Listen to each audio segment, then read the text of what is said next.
Assalamualaikum warahmatullahi wabarakatuh. Saya Siti Fatimah Reski Nur Aziza, perwakilan dari kelompok 4 kelas Agribisnis C angkatan 2022, akan membawakan materi mengenai paradigma baru pertanian, yang dimana anggota kelompok kami yang pertama saya sendiri, Siti Fatimah Reski Nur Aziza, yang kedua adalah Anggi Regina Putri, yang ketiga adalah Muhammad Kadafi, yang keempat Ahmad Adrian S, dan yang selanjutnya adalah Muhammad Dahlan Sud. Poin penting dalam pembahasan kita adalah yang pertama, gambaran petani di masa depan, yang kedua adalah visi misi pertanian abad ke-21, yang ketiga adalah sistem agribisnis dan agroindustri, yang keempat adalah kebijakan pembangunan pertanian berkelanjutan. Materi yang pertama, gambaran petani di masa depan. Menurut Menteri Pertanian Syahrul Yassin Limpo, Indonesia memiliki potensi sumber daya alam yang sangat besar, sehingga dengan potensi tersebut pertanian bisa menjadi kekuatan utama pembangunan Indonesia di masa depan. Pertanian di masa depan digambarkan sebagai pertanian yang maju dan semakin melepaskan diri dari ketergantungan pupuk buatan, yaitu menuju pertanian organik dan mencerminkan kekinian. Di era digital ini, mendorong pertanian agar semakin mempercepat pembangunan pertanian yang ada di Indonesia.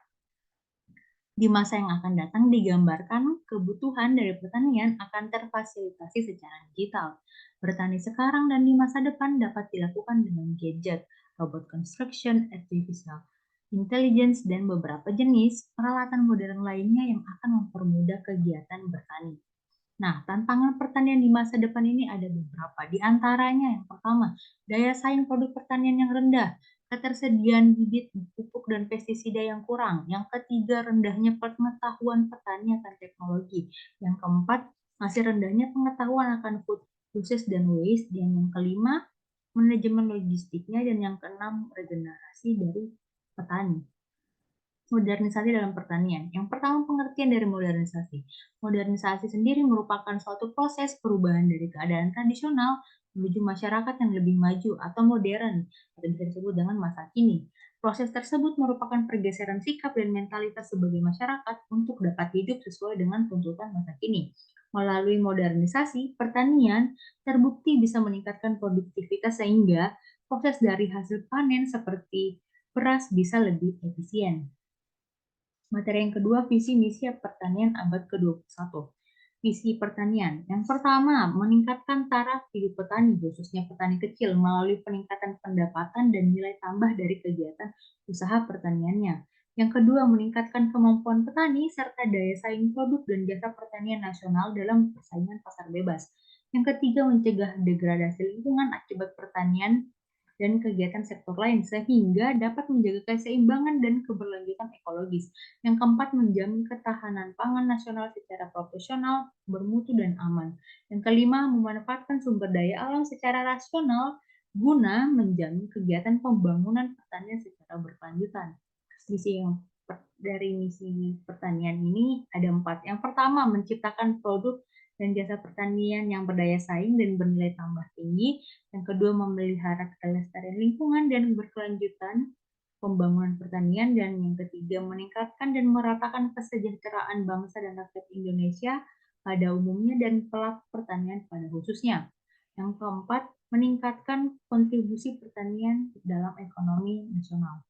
Materi yang ketiga, sistem agribisnis dan agroindustri berkelanjutan. Nah, untuk mendayagunakan keunggulan Indonesia sebagai negara agraris dan maritim dalam menghadapi tantangan liberasi perdagangan, perubahan pasar internasional, pemerintah terkait harus mengembangkan sistem dan usaha agribisnis berdaya saing, berkerakyatan, dan berkelanjutan. Nah, dalam pembahasan ini kita akan membahas mengenai subsistem agribisnis.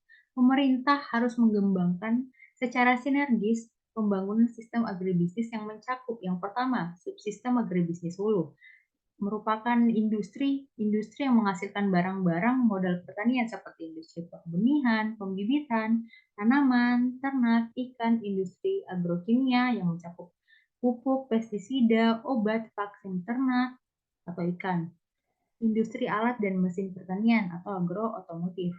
Yang selanjutnya, subsistem pertanian primer. Subsistem pertanian primer ini merupakan kegiatan budidaya yang menghasilkan komoditi pertanian primer atau usaha tani tanaman pangan, hortikultura, tanaman obat-obatan, perkebunan, peternakan, perikanan, dan kehutanan. Nah, selanjutnya ada subsistem agribisnis hilir, merupakan industri-industri yang mengolah komoditi pertanian primer menjadi olahan seperti industri makanan atau minuman, pakan, barang-barang serat alam, farmasi, dan bioenergi. Yang selanjutnya ada subsistem agribisnis penyedia jasa yang mencakup seperti sistem kreditan, transportasi, dan pergudangan, litbang, pendidikan SDM, dan kebijakan ekonomi. Nah, di sini kita akan membahas tentang revitalisasi pertanian yang merupakan keberhasilan pembangunan pertanian berkelanjutan yang ditentukan oleh pelaksanaan dari revitalisasi pertanian itu sendiri. Menurut Krishnamurti, mengemukakan revitalisasi pertanian memiliki 3 pengertian, yaitu yang pertama sebagai kesadaran akan pentingnya pertanian bagi kehidupan bangsa dan rakyat Indonesia, yang kedua sebagai bentuk rumusan harapan masa depan tentang kondisi pertanian, yang ketiga sebagai kebijakan dan strategi besar melakukan revitalisasi itu sendiri.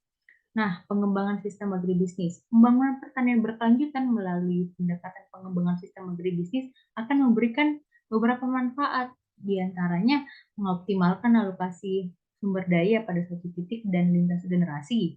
Yang kedua, meningkatkan efisiensi dan produktivitas produk-produk pertanian karena adanya keterpaduan produk berdasarkan tarikan permintaan atau demand driven. Yang ketiga, meningkatkan efisiensi masing-masing subsistem agribisnis dan harmonisasi keterikatan atau keterkaitan antar subsistem melalui keterpaduan antar pelaku.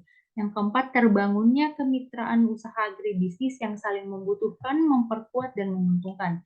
Dan yang terakhir, adanya kesinambungan usaha yang menjamin stabilitas dan kontinuitas pendapatan seluruh pelaku agribisnis. Materi yang keempat atau yang terakhir, kebijakan pembangunan pertanian berkelanjutan.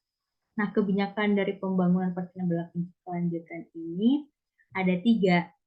Yang pertama sosial, yaitu mencakup koordinasi antar lembaga, kearifan lokal, dan yang kedua lingkungan, mencakup air, biodiversitas, emisi karbon, dan yang ketiga ekonomi, mencakup layak ekonomi, tarikan pasar, kepuasan konsumen terhadap produk pertanian.